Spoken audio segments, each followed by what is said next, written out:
Cuddalore silver பீச்சை அதிநவீன சுற்றுலா தலமாக மாற்றும் திட்டப்பணிகளை அமைச்சர் எம்.ஆர்.கே. பன்னீர்செல்வம் தொடங்கி வைத்தார். கிழக்கு கடற்கரை பகுதியில் இரண்டாவது நீளமான மணற்பகுதியை கொண்டது சில்வர் பீச். கடலூர் தேவனாம்பட்டினத்தில் அமைந்துள்ள இந்த கடற்கரைக்கு தினந்தோறும் ஏராளமான சுற்றுலா பயணிகள் வந்து செல்கின்றனர்.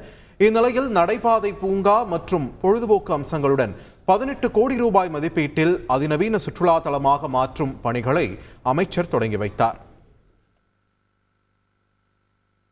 காஷ்மீர் ஸ்ரீநகரில் உள்ள தால் ஏரிக்கு சுற்றுலா பயணிகளின் வருகை அதிகரித்துள்ளது.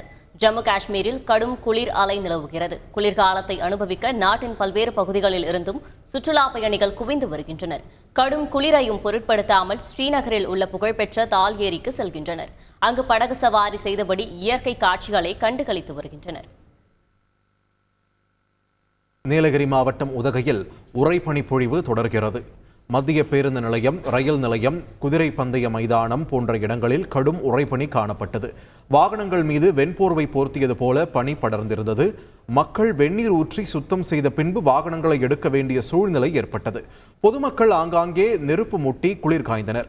உறைபனி பொழிவால் உதகை நகர பகுதியில் 2.5 டிகிரியும், சமவெளி பகுதியில் 1 டிகிரி செல்சியஸும் வெப்பநிலை பதிவாகியுள்ளது. செய்திகளை உடனுக்குடன் தெரிந்து கொள்ள உடனே சப்ஸ்கிரைப் பண்ணுங்க.